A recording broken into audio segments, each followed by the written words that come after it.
Alright, hello. More gas, no brakes. So basically another poke night in English.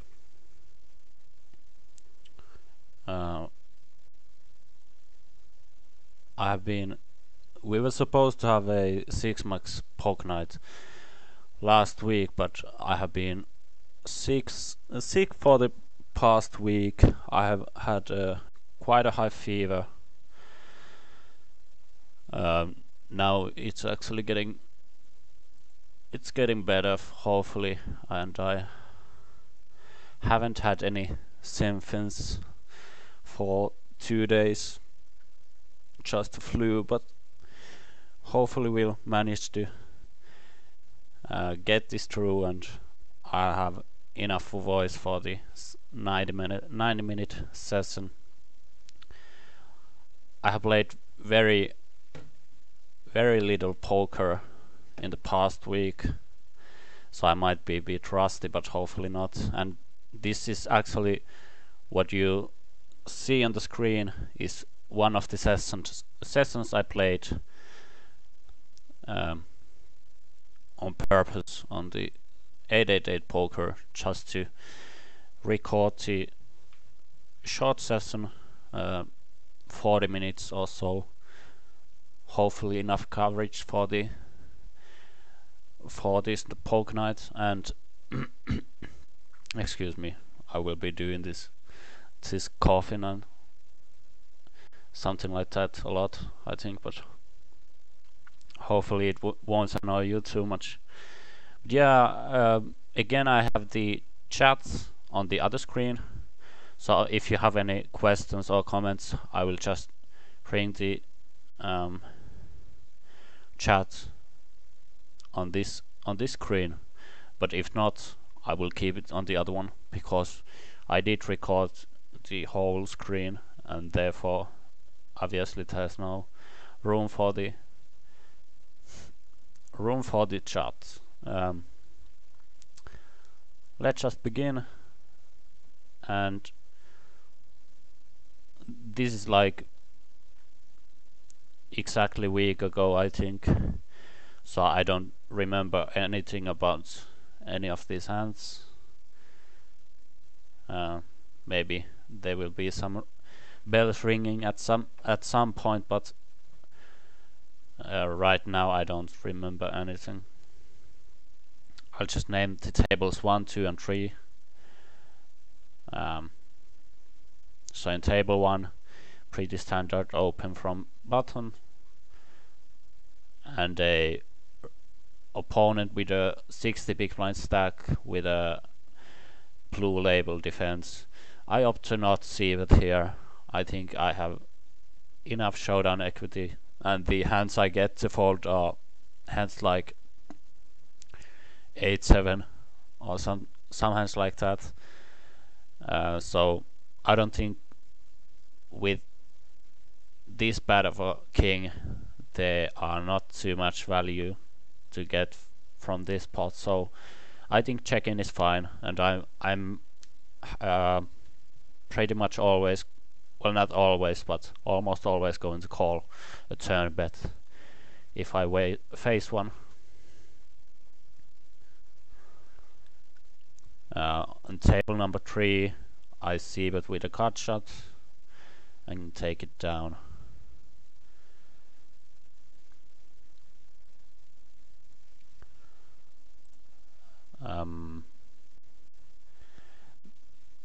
Now on the turn I get checked to. It's closer, but I think checking is fine again. A lot of the hands, like, I would get value from, would stab themselves, I believe. Maybe like queen highs or hands like that might call. I'm not quite sure about this opponent, but basically it seems like he has some kind of showdown value, which actually I don't always beat. He's not gonna lead 7s every time, because I could have some ace-x hands in my range, or pocket nines or something. So I'm not beating every hand I bet against. So I think checking turn is fine. And he might bluff his like jack 7 or something on the river, and then we could call. And on the plank river I would value bet, I believe, hopefully at least.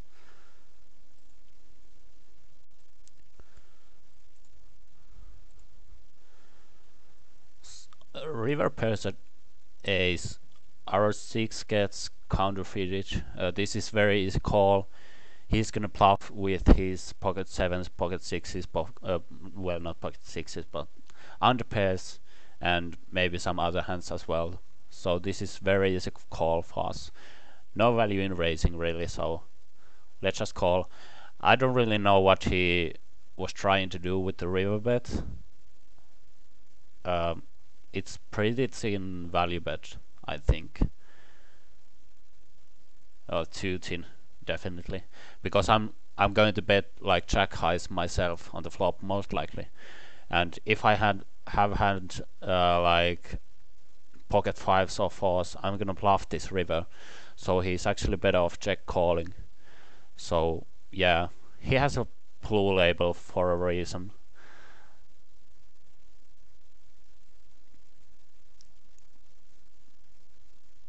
And actually, if I was in his shoes, I would have bet the turn and the river in table number 1 by myself to get king highs to fold.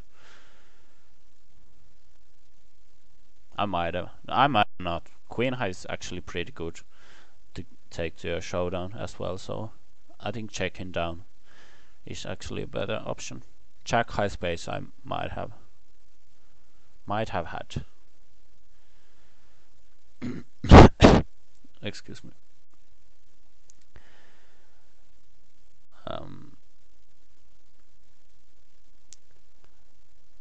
Yeah. Table number 3. Let's see. Deja asks a question. Do you think people tend to give up pots easily for c-bet? Be more honest with their hands at snap poker. Any thoughts? Well, my sample size isn't too big, but most of the players seem to be pretty passive, so I would say they are pretty honest against c-bets, but obviously it doesn't mean that we need to c-bet too much.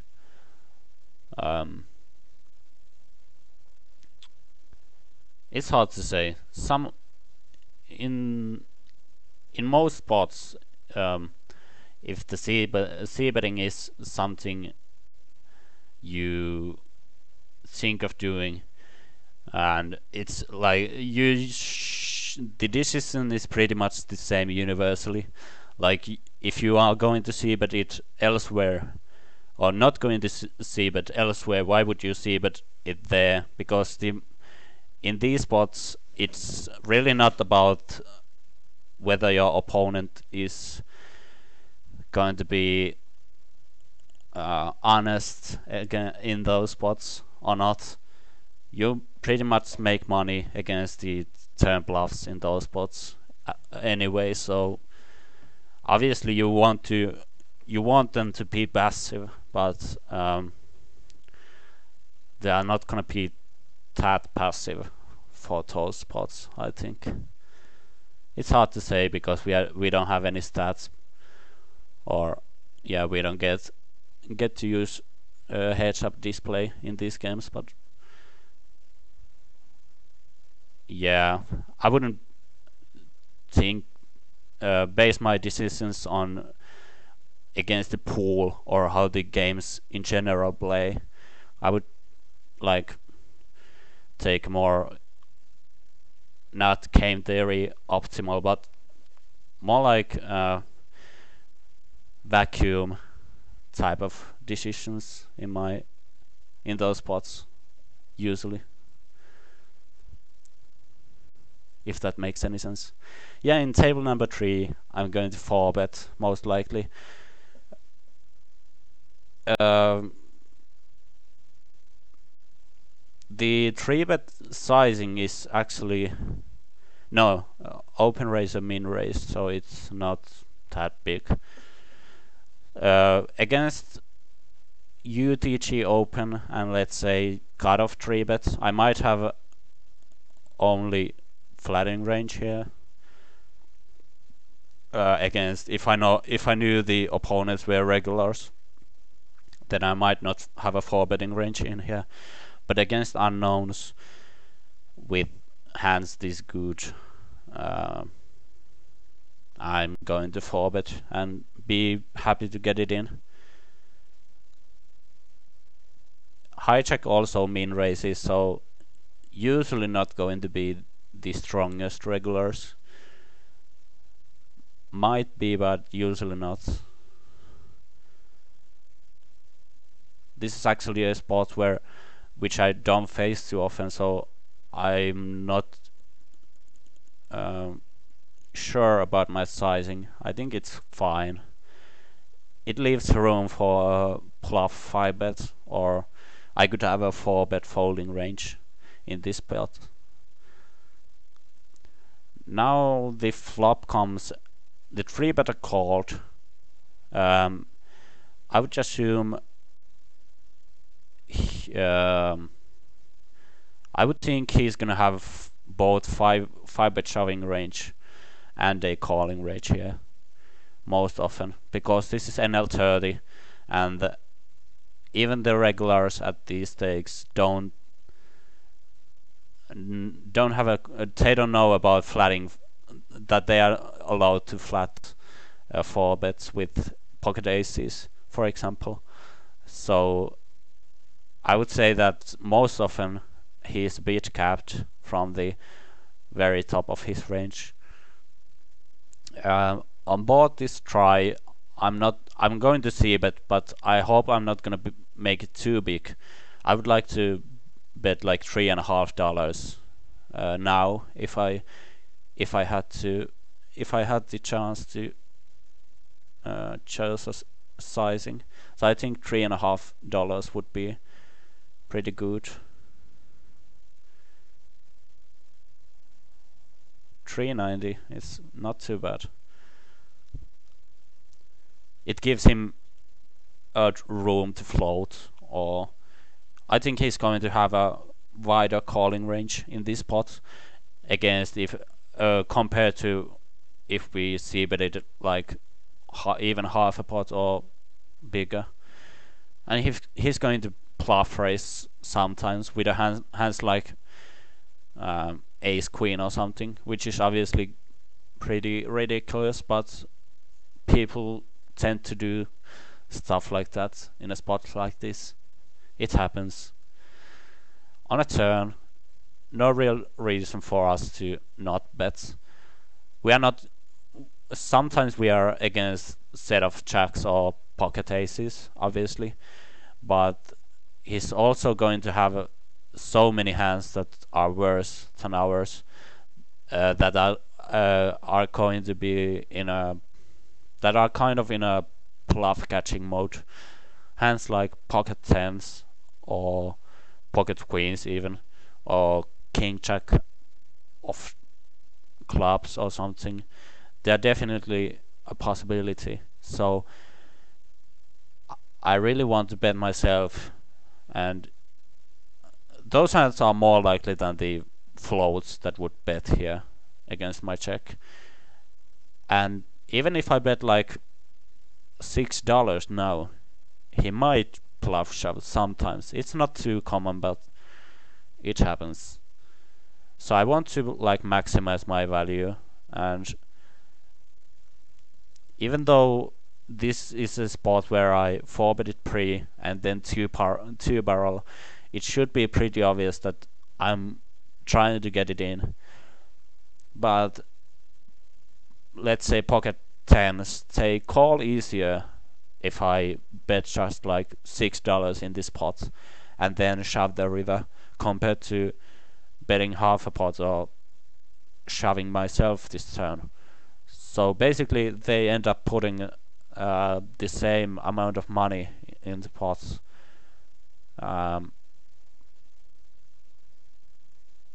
They end up putting a like the maximum in the pots with a hand they might fold otherwise.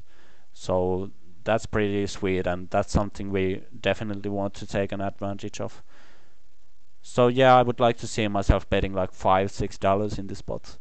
We only have like 1.1 pot size bet on the turn, so we don't really need to bet any bigger.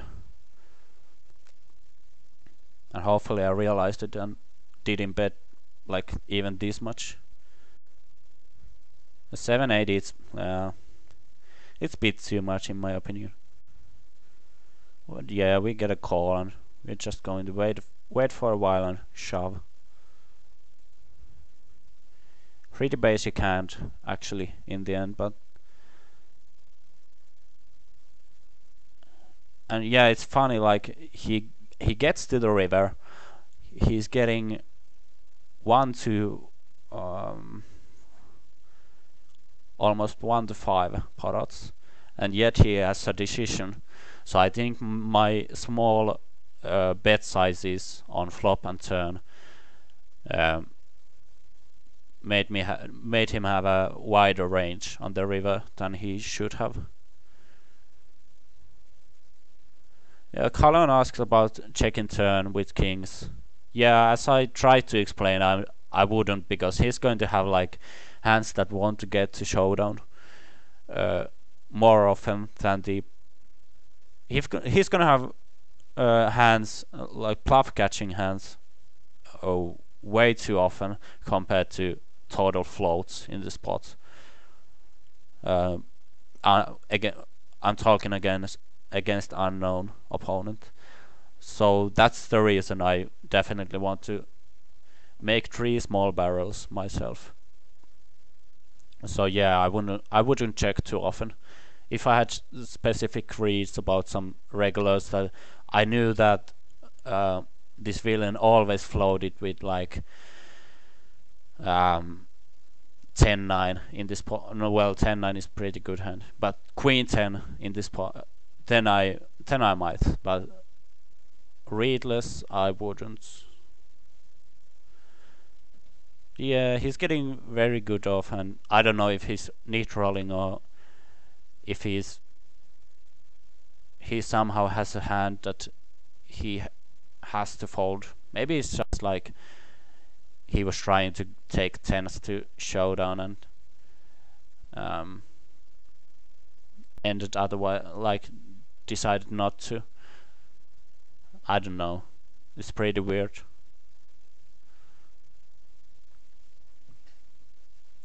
In table number 1 we flatted 4-way.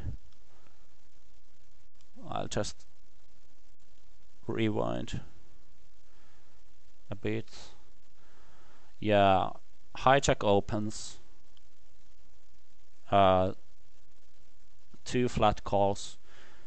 All of these opponents have a under 100 big blind stacks. They're not 100 big blinds deep, so I would assume all of them are, well, none of them is a tough regular.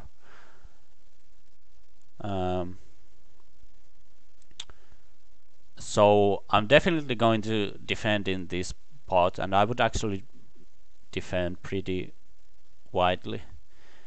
I would actually, with a hand that doesn't flop as well as 5-4 suited actually flops fairly well compared to I don't know, like if I had like check 8 or something, I would more often squeeze hands like that, or maybe some hands like with blocker value or card removal, whatever. But yeah, I think this plays very well post flop. Well, I'm not thrilled to get 100 big blinds deep multi-way with small flushes, but yeah, it plays fairly well. I'm gonna start with a check. No real point in betting myself, and I'm definitely going to just call here. I often see my students or villains raising in spots like this, but basically what we want to do is just a flat call and give these other guys an opportunity to call and put money in the pot with hands like pocket eights or 9x hands. So we get, if we hit a flush, we have more customers on the later streets to get value from. And we do not want to raise and get it in against worse, better diamond draws. So yeah, I think calling is definitely the play in this spot.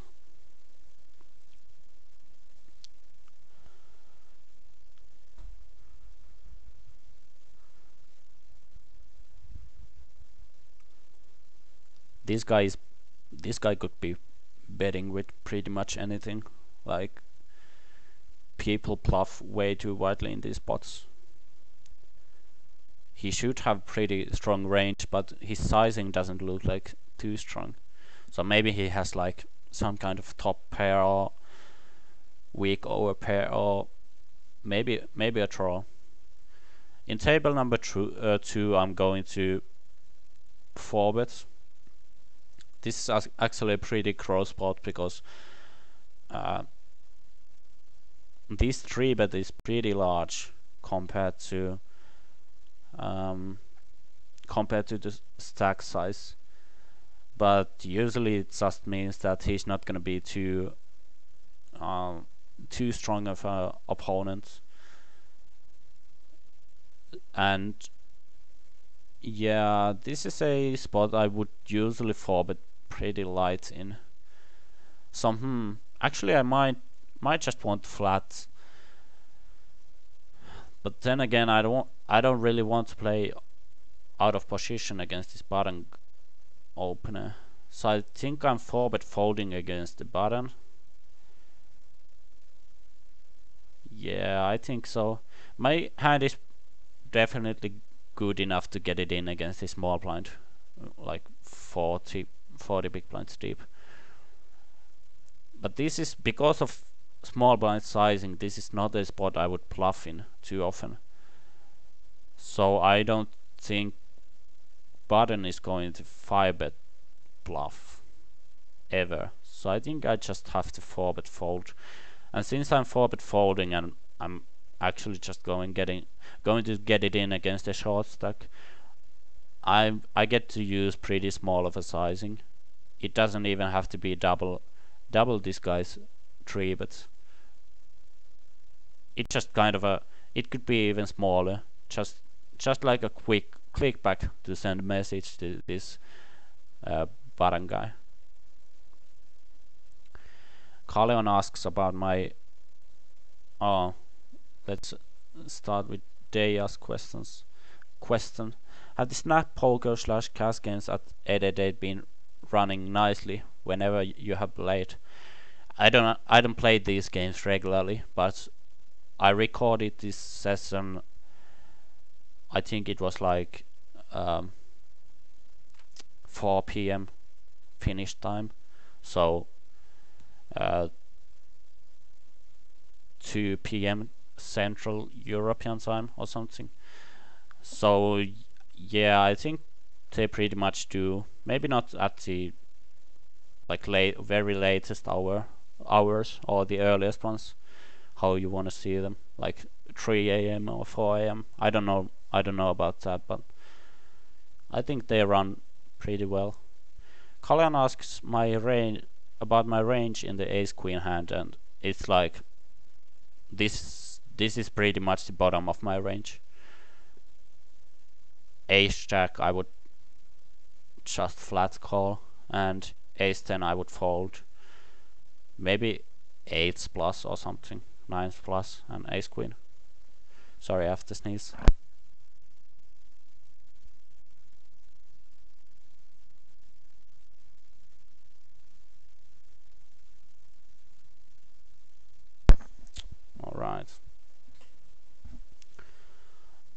So yeah, in table number 1 we go heads up to the turn. We turn a open-ender to go with our flush draw, and checking is obviously well, not obviously, but I'm gonna start with checking. He's pretending to have fairly strong hand when he's betting on the flop 4 ways, so no real need to like try to get him to fold. He half pots again. This actually looks like a spot I would like to see myself shoving in. Well, actually, let's think about this spot. He's either gonna have a, yeah, I don't know. He bet 4-way on the flop, so he really shouldn't have too many hands that would fold against my raise. So we get direct odds to call, so we are definitely not going to fold in this pot. But I don't think shoving accomplishes too much. So I think calling is the play. It looks like he's going to have like pocket tens or ace 9 more often. The most often, I think. So I think calling and actually leading a lot of rivers would be good. Let's see, let's think about if the river comes a king or queen or something like that, he's actually going to face a pretty tough decision with his 1 pair hands. Well, I don't know if I represent that much. Yeah, I think I'm just going to check call, and if I hit a straight or flush on the river, 10 re-evaluate. But I think calling is the play. I would need to know that he bluffs on the flop often to shove in this pot. Then we river a small flush, and the river also plays. There's not too much value in this pot actually. Well, maybe there is. Well, no, there isn't. I don't think he's going to have full houses with such flop and turn sizings, but he might have bigger flushes. And yeah. So should I bet fold this river?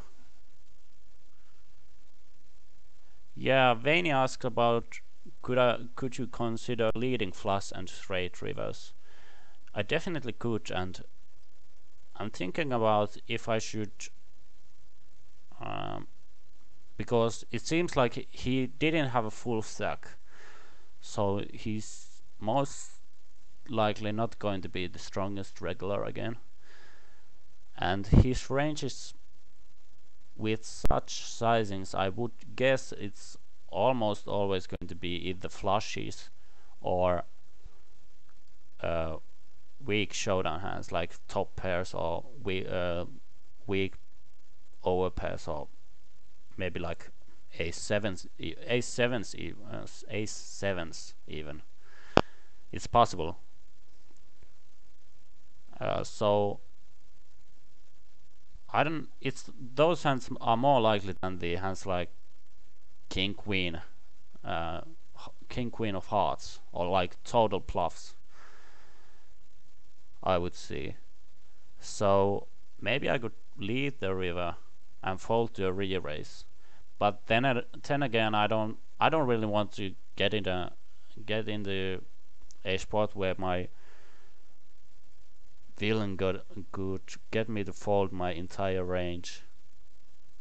He doesn't have to need to know that, but he could just like overplay pocket tens or just decide to YOLO his life and bluff shove with I don't know what he has got. So I think check-in is fine actually. Yeah, could go either way, but I think in the end I like checking is better.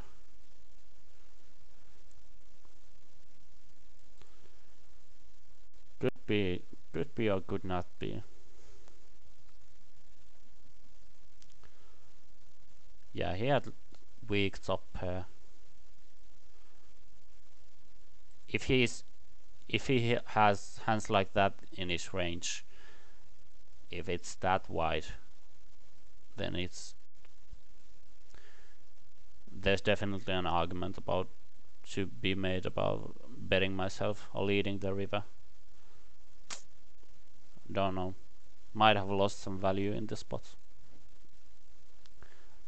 This is again a spot I don't find myself very often in because this was a four-way spot against three recreational players, assumed recreational players. So not a spot I face so often.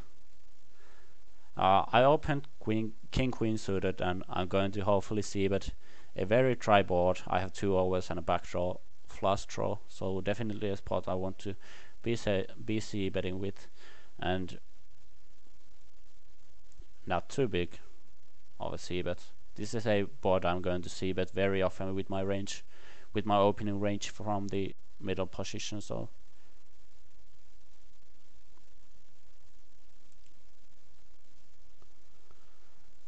yeah, I agree with Kali on that. Leading the river straight would be better. Yeah, because then we are almost all never beat in that spot. Well, I don't know. Did we have an opener there to the ace? On the river ace, I might actually want to give him an opportunity to bet.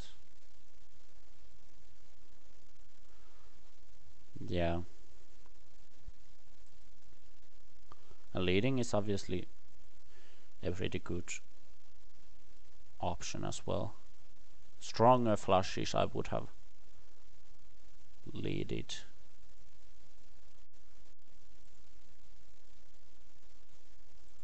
On table number 3 I stolen. English is pretty hard. I did steal in table number 3 and still stolen maybe. And then I continuation bet the flop, and then I turn and open ender. And actually I would like to see myself betting this turn again. I'm gonna get a lot of ace high hands and even like weak pairs to fold. Often in these spots, villains raise flush draws too often, so I think this spot is actually pretty good for turn c-bet.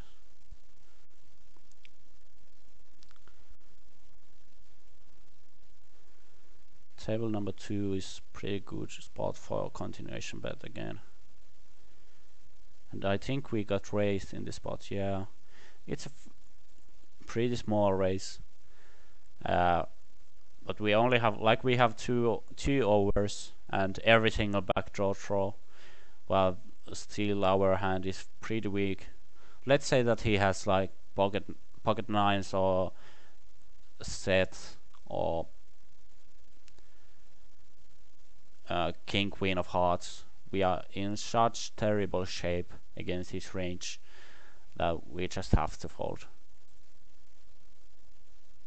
We gotta fold in table number 3, which is pretty sweet. In table number 1 we have a very good 3 betting spot. Usually this small blind, if he has a flatting range, he's gonna have if he has both flatting range and 3 betting range, he's gonna have most likely the very best hands in his 3 betting range. meaning that he's not able to continue against our 3-bets in this pot too often.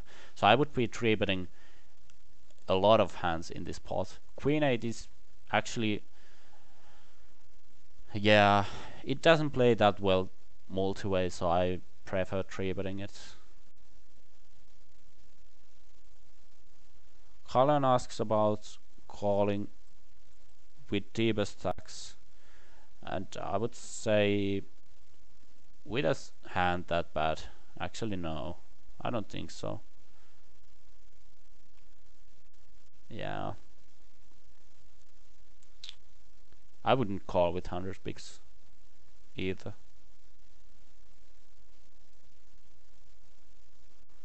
Yeah, Veini confirms.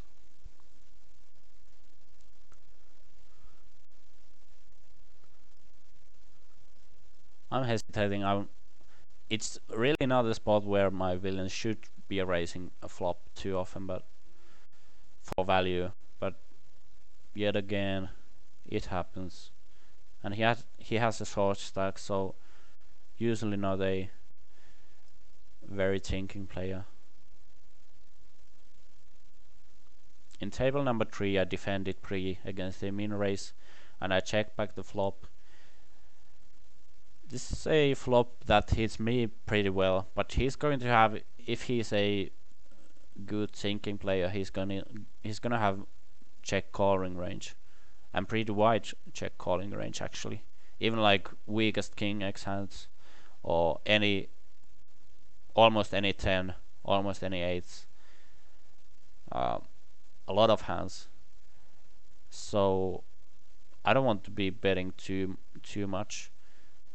He's often just also giving up, so I don't mind going to showdown with my ace high.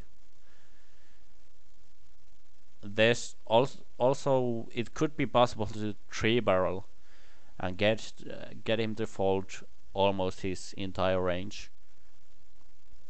The hands that wouldn't fold to 3-barrels would actually check raise the flop pretty often, I think. So it's a possibility to 3-barrel in this spot, but I think ace high is just good enough hand to go to a showdown with. And if I had like even a gut shot, or like if I had queen 9 or 7-8, or even like a queen deuce of diamonds, this is a spot I would almost, yeah, I would like to 3-barrel in. Yeah, and Colin, do I have a delay? I shouldn't have a delay, but Colin just stated the same thing about multi-barrel bluffing. But yeah, it's an option, but I think ace high is good enough to check down. I don't know, I shouldn't have a delay.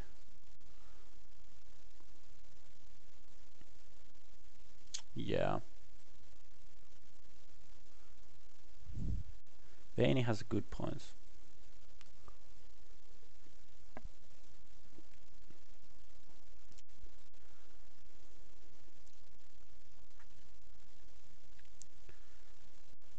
Yeah, he kind of had a giving up hand. Ah, okay.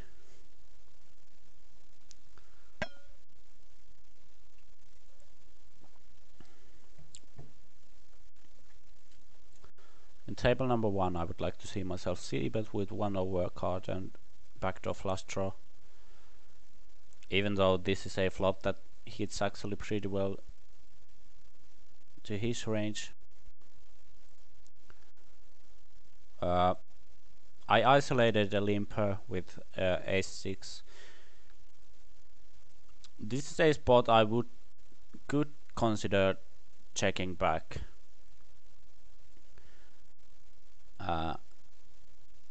And if this was a spot that he open raised in and I just flatted, I would check back. sometimes.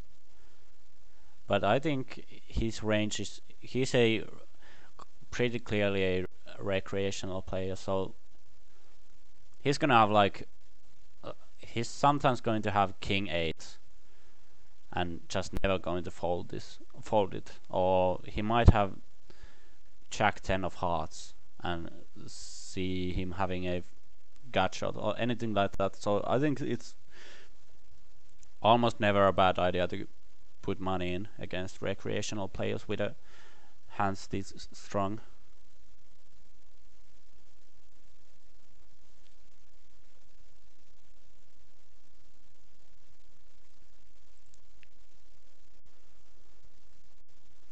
On this turn, it's closer. This doesn't actually seem a hand I get 3 streets of value too often. And when there's a draw, it's usually a good idea to bet on the turn. But when we actually have a draw ourselves to go with the top pair, there's close to no bad river cards for us. Like 8s or 7s are not the best rivers. He's gonna have trips sometimes, but almost every single river card is gonna be good for us. So we get to call a river bet, or sometimes raise a river obviously, or then bet the river ourselves. So when I think this is going to be a 2-street hand to go for value, I think it's good to check the turn back and then put some money in the pot on the river.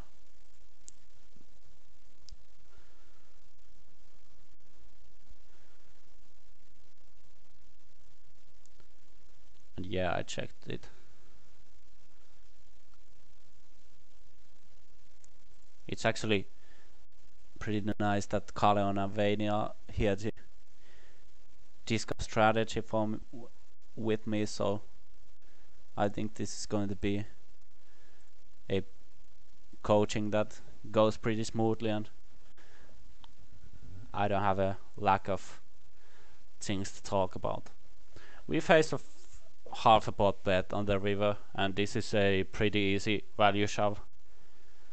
He's gonna have some ace-x hands, some worse flushes. We are just not gonna value turn ourselves this shallow against a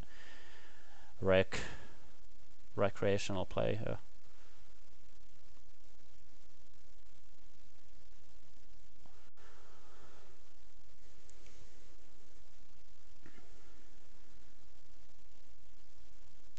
Well, Carleon states that he's a cash game whale, but I think No Limit Hold'em is pretty much the same game everywhere. This is a version of No Limit Hold'em without ICM and with often 100 big blind stacks, sometimes a bit shallower, sometimes a bit deeper, but the game and the combinations are exactly the same.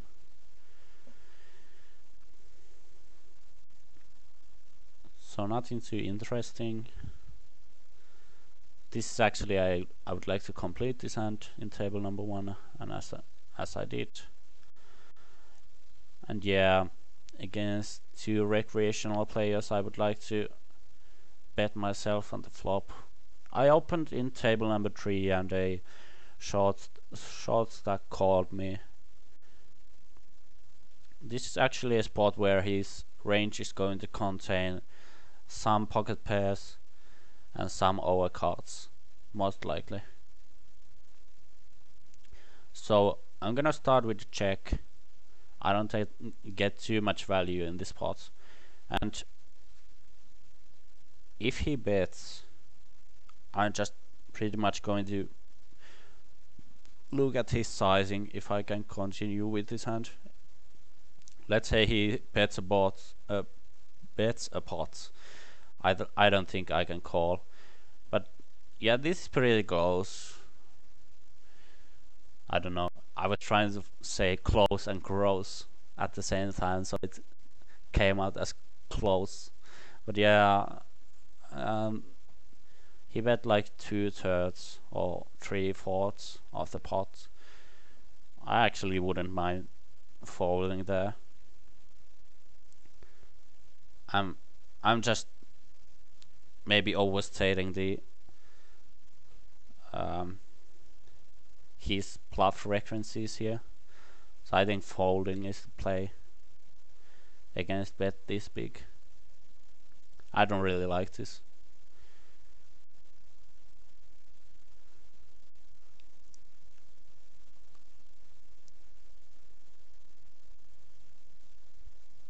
On table number 1, this is again a hand that I don't get to value bet multiple streets for, and I think this is just a good hand to check on the flop and maybe bet on some rivers, but yeah, against his range I think check folding the turn and check folding the river are valid options. And he actually had 2 pair, which is besides limping pre-flop, I think it's a good play. There was a third guy, this big fish guy, so I don't like raising the flop against my flop bet. Vaney asked about turn spot in this table number 1, and I think I'm most often just going to check fold. This was a bet I made 3-way on the flop, so this guy is gonna have like 2 pair hands and flush draws a lot. He's not gonna have too many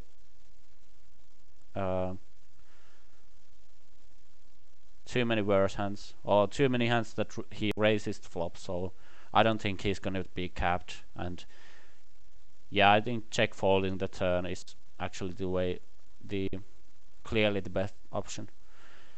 I'm actually a bit surprised that he didn't bet the turn himself. I would have.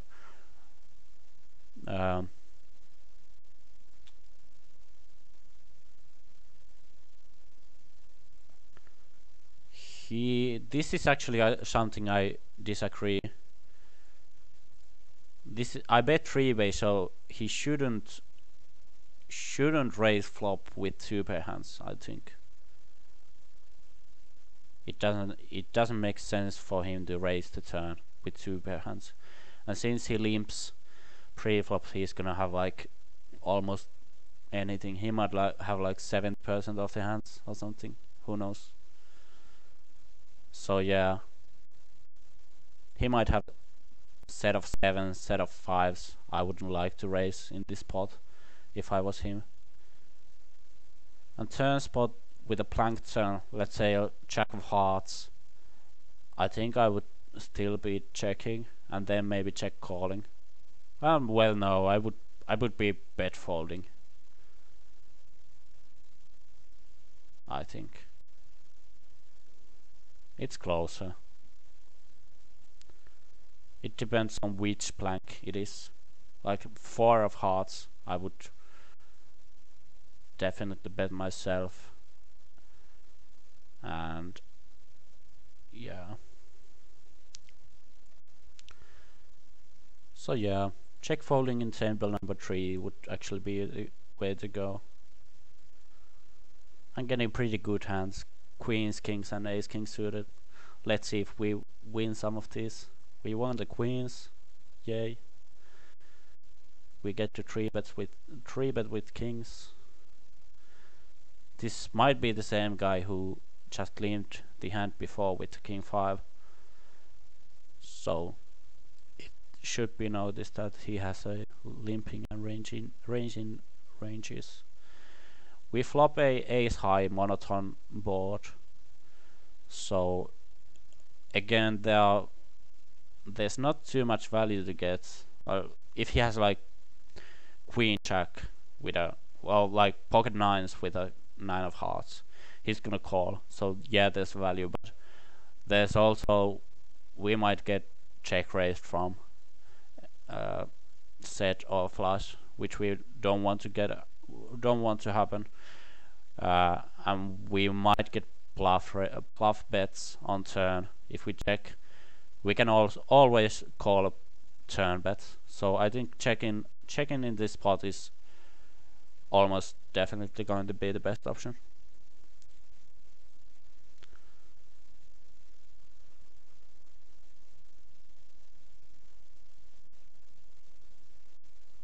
And yeah, Veni has a good point about the flatter being a tighter player. Oh, he has to play tighter when he has a player behind. In table number 3, everything goes pretty well.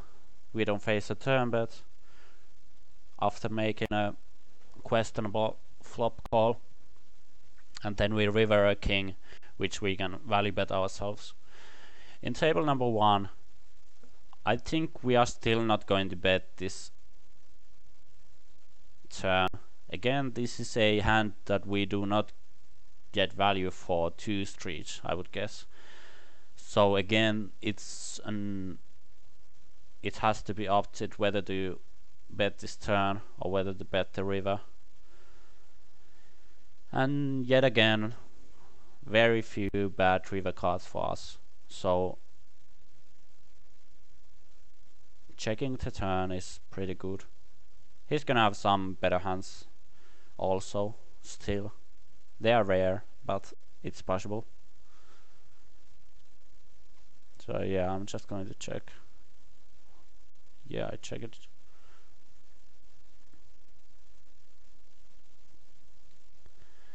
And on such river,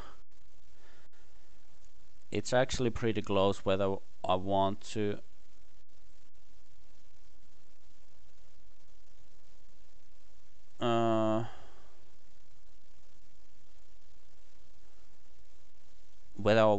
value bet on a 3 of diamonds. I definitely would. I think this is a value bet by me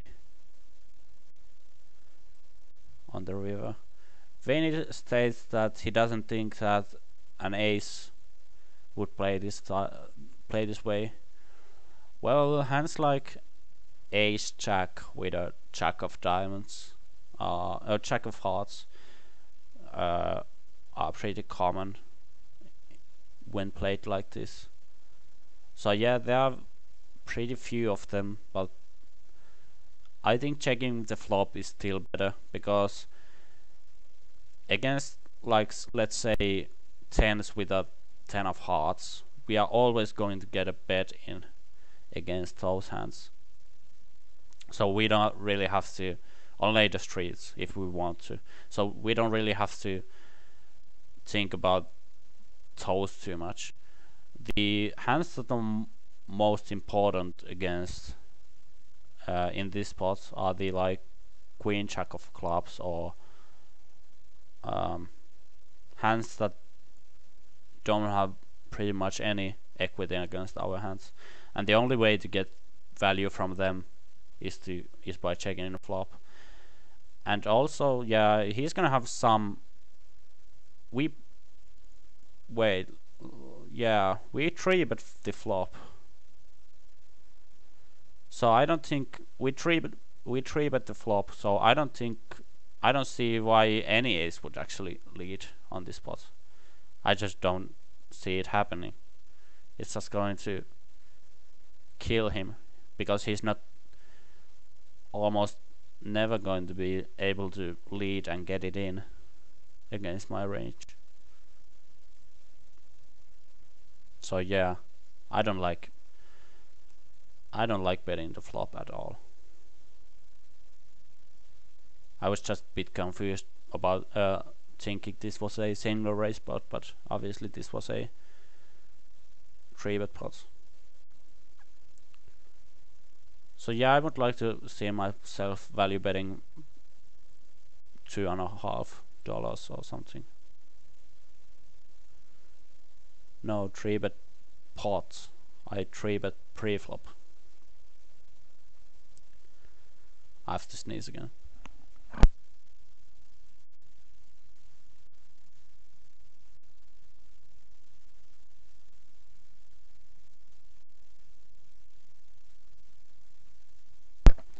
Yeah, and also about hands like jacks with no heart. That's pretty much the way we get maximum out of. Now small blind against button against small blind, we get 3-bet, and we have a decision about whether we want to 4-bet or not. This guy has been playing for 90 minutes and has a full stack, so he's pretty often going to be a regular.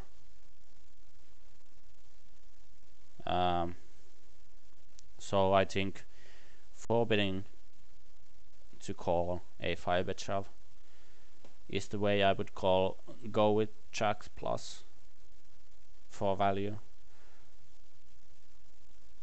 I think jacks are pretty close, but I think they are doable. Definitely.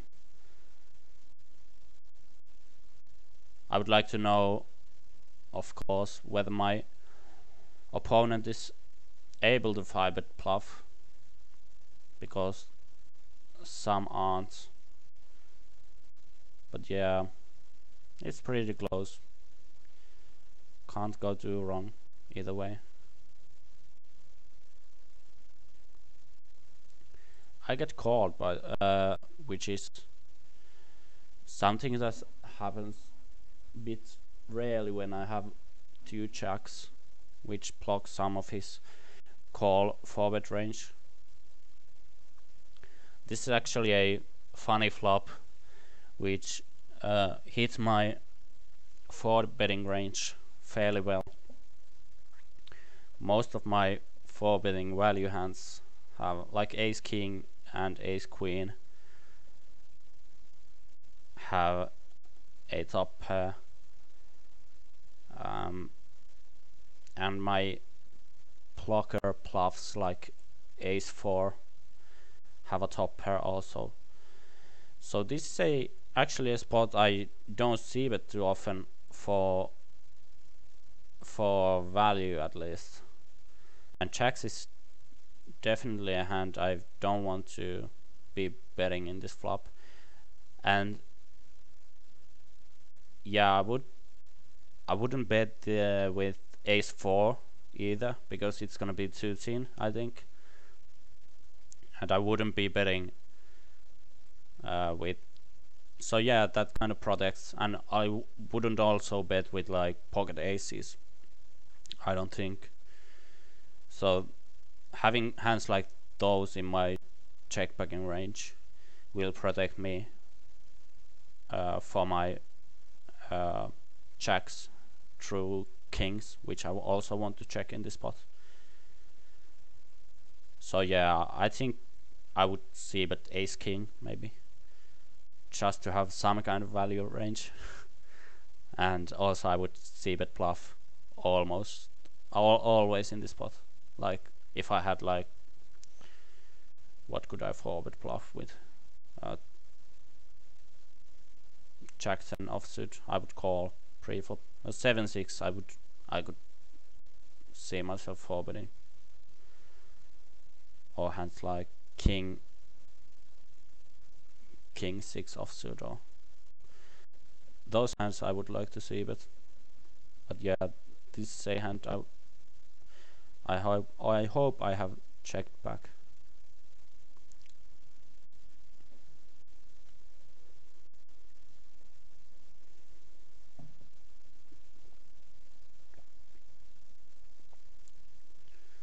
Turn pens and 8s. I actually like checking again. I would check those ace 4 type of hands again on this turn. So checking checks is reasonable. No reasons for betting. In table number 2 we opened under the gun. We get 3-bet by a short stacking button, fairly small tree bet, but if he's a short stacking regular, that's actually the sizing they use. And then a big blind flat calls. So it's like 30 big blinds, I think, effective. So I'm just jamming.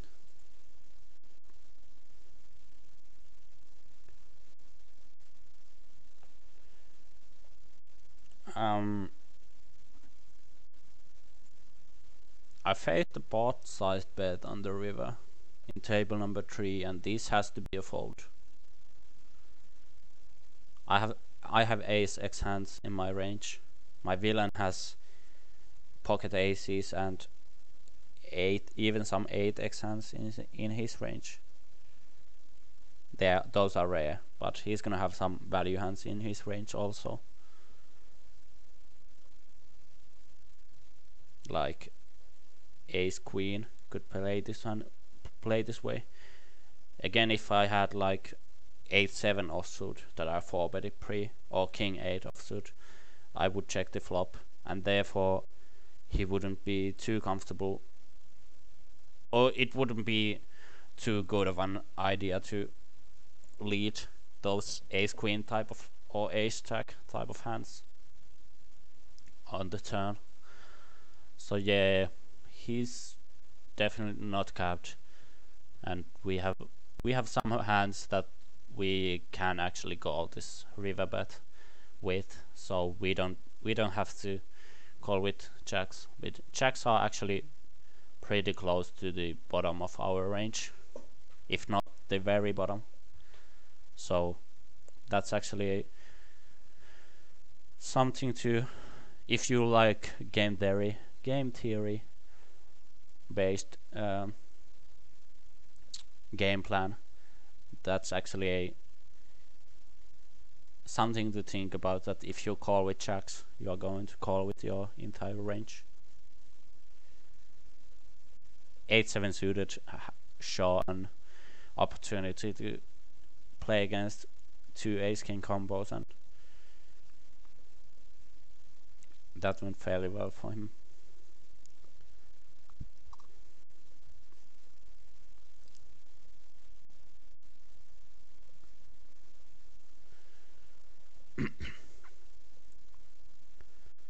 It seems like I'm about to lose my voice, but there's like 25 minutes left, so hopefully it will last for that amount of time. I haven't been playing too much poker, so because when you're sick, you usually just want to get rest and do other stuff. Like I've been playing instruments and NHL 15 with my PlayStation. Nice to get a bit of a vacation. I played 25,000 hands of heads up last month, so it's actually plenty to play, plenty heads up nowadays. It's pretty hard to get action. So big part of that was Zoom poker, and then after grinding that for 20 days, I got sick and was sick for the last week. I actually have some orange juice with me. Carleon asked whether I have forgot to bring something to drink for the coaching. I actually have orange juice, but I also had a private coaching session like 2 hours before this coaching session, because I thought I was gonna be feeling good, and I'm feeling okay, but definitely not at my sharpest. We flop fairly well in table number 3. This is actually pretty exploitable. I would usually just half pot flops like this, and now I bet a bit bigger, but my opponent has 60 big blinds, so as long as we don't tell him that, we are good to go. Yeah, against this is actually a hand I would fold against. Well, I wouldn't fold against regulars either, but this is a short stack, so to Vayne's questions about that defend, yeah, I think it's standard and good, and I think we can show a profit with hands like that.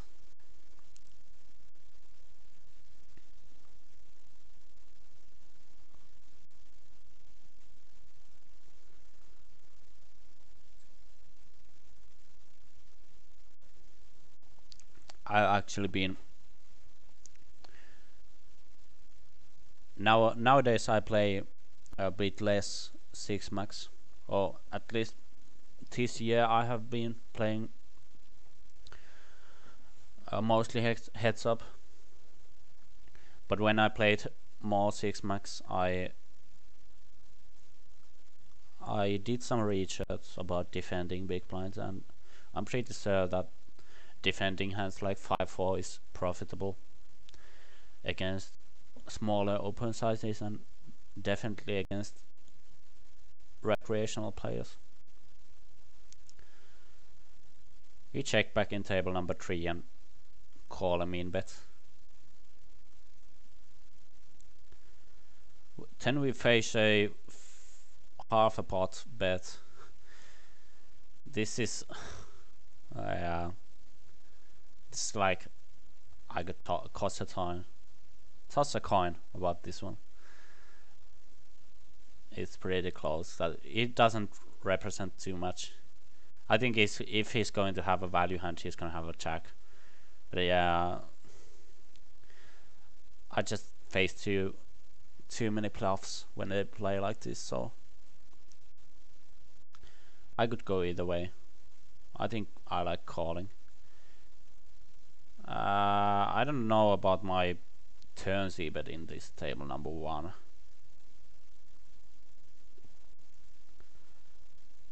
Maybe if I had maybe I might have a read about Niebuhr that he fast plays his flop trips or something.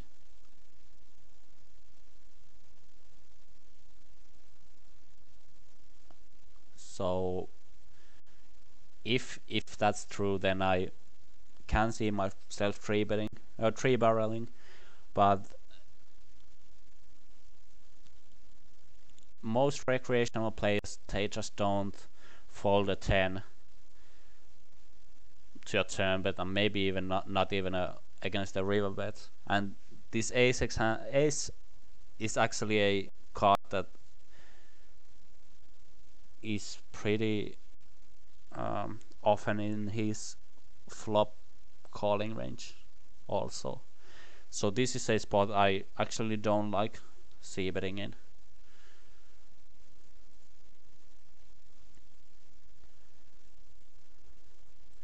Berserekki asks whether I prefer playing a big stack, let's say 200 big blinds deep, or do you reopen table again? I play deep stack games. I often buy in on those sites that have a deep stack tables. I often buy in with a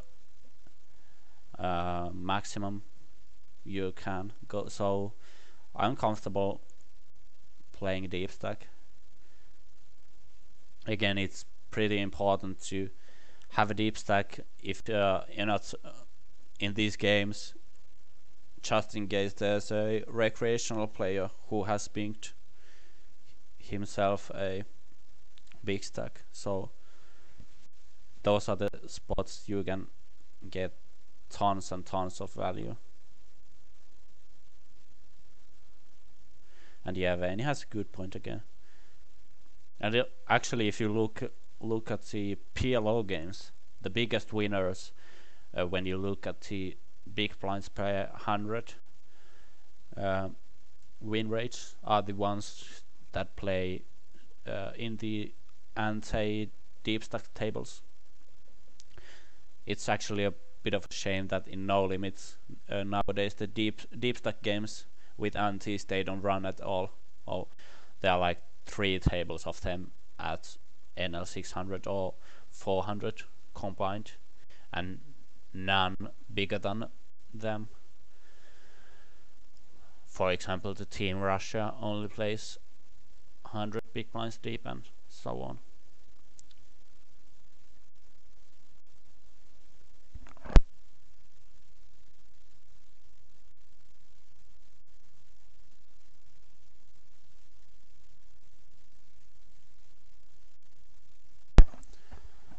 So yeah,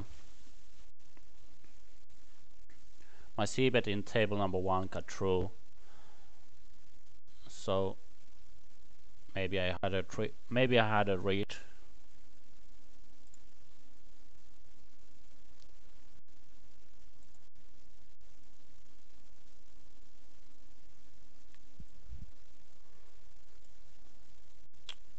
I was reading in chat. Let's see what I did with the ace queen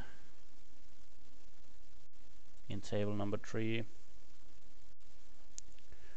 Did I just flat the open?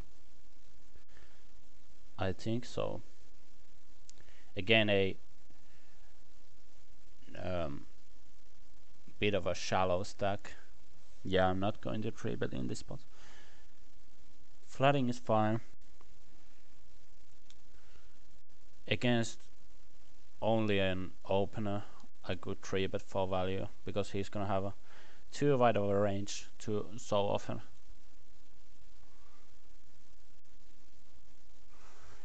Vaney states that squeezing there seems best. Usually maybe so, but this open raiser is not a regular, obviously. It should be fairly obvious. Some of my, I don't know which one. One of my program is giving me alerts. I don't know if you can hear this or not. Hopefully you can still hear me and not hear the computer blinging every 10 seconds. But yeah, since the open raiser is pretty clearly not the regular, I think it's with a hand like this, it's better just to try to go to a showdown. Not try to play post flop. Yeah, now it stopped. Did you hear me speak for the last 2 minutes or so? Can someone just confirm? But yeah, since the open raiser is a recreational player, most likely. Oh, I don't know what's happening. Excuse me.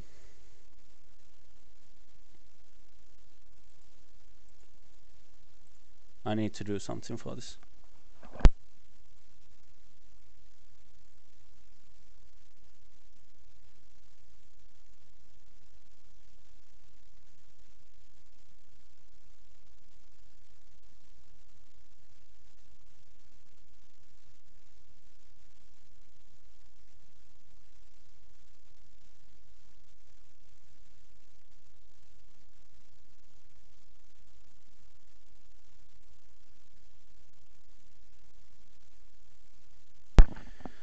Nothing is working at my end at the moment. The computer froze. I cannot do anything. I don't know if you still hear me.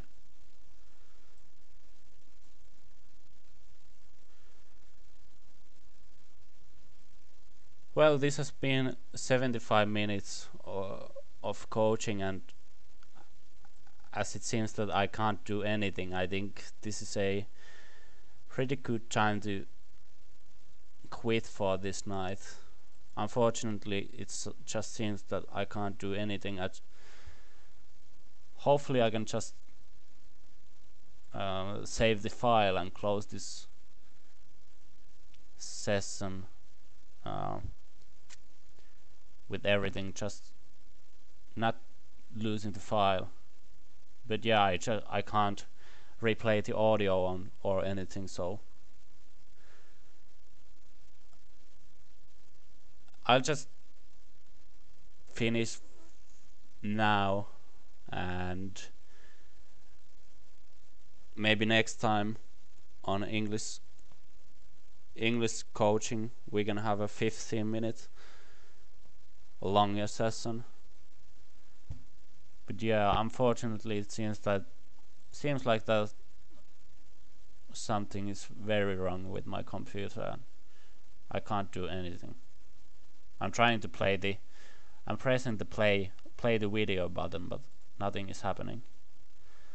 So yeah, sorry for this technical difficulties we had, and thanks for